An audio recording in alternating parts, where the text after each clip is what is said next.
आज हाम्रो यात्रा नेपालगञ्ज बाँकेदेखि हाम्रो मित्र राष्ट्र लखनऊ जिल्लाको रुबैडिया बजारको के छ भनेर हामी यसो घुमफिर गर्दै जाँदा यहाँ कडा चेकिङको व्यवस्था एसएसपीहरूले गरिरहेको थियो। भारतको सीमा सुरक्षा बलहरूले के छ रुबैडिया बजारको भनेर हालखबर बुझ्दै जाँदा हामी केही समय यहाँ चेकिङ गऱ्यौँ। चेकिङबाट हामी निस्किएर साथी र म हामी बिस्तारै बजार अगाडि बढ्दै थियौँ।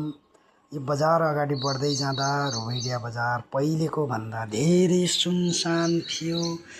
व्यापारीहरूको व्यापार नभएर बसिराख्नु भएको थियो। के छ त हाम्रो रुबैडिया बजारको हालखबर भनेर जाँदा यसरी नै खाली बाटो देखिरहेका थियौँ।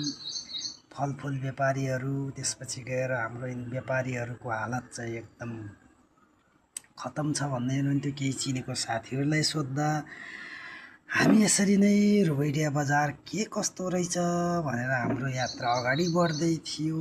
त्यसैमध्ये हामीले एकजना मेरो चिनेको पुरानो साथीलाई सोद्धा हाम्रो व्यापार केही पनि छैन, हामी त बर्बाद भयौँ भन्दै सुनाउँदै हुनुहुन्थ्यो। यसै गर्दै हामी अगाडि बढ्यौँ।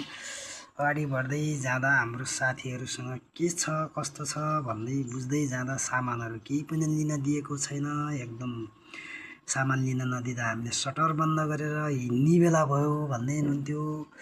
अनि हामी यसै गर्दै घुम्दै के चहलपहल छ, कतिको चहलपहल छ। पहिले यो बाटोमा कुनै हिँड्न सक्ने अवस्था नभएको अवस्थामा अहिले चाहिँ एकदम सुनसान।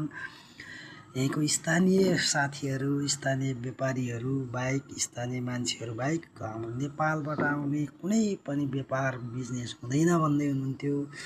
यही क्रममा हामी के कस्तो रहेछ भनेर घुम्दै बुझ्दै जाँदा हामी अहिले यहाँ सटरहरू पुरै बन्द भएको देख्न सक्नुहुन्छ साथीहरू। पुरै सटरहरू बन्द छन्, सुनसान छ। व्यापार बिजनेस केही पनि छैन, पहिलेको जस्तो चहल पहल केही पनि छैन। कसरी हामी जीविकोपार्जन गर्ने होला भन्दै हुनुहुन्थ्यो। अनि मलाई चाहिँ के मनमा लाग्यो भने हामी सबैले आफ्नै सामानहरू आफ्नो देशमै केही भएको के गर्नुपर्छ। यहाँको महँगो चिज, यहाँको अखाद्य वस्तुहरू लिएर हाम्रो चाहिँ ठिक हुँदैन भनेर केही साथीहरूलाई मैले यसो बुझाउन प्रयास गरेँ। यहाँको चाहिँ 5 केजी चिनी ल्याउँदा 4.5 केजी पनि हुन्न, 200 ग्रामदेखि कति ग्राम ठग्नी गर्नुहुन्थ्यो भनेपछि यहाँ साथीहरू रिसाउनु भयो। त्यसपछि हाम्रो के कस्तो छ भन्दै बुझ्दै अगाडि जाँदै थियौँ। अगाडि जाँदा पनि यहाँको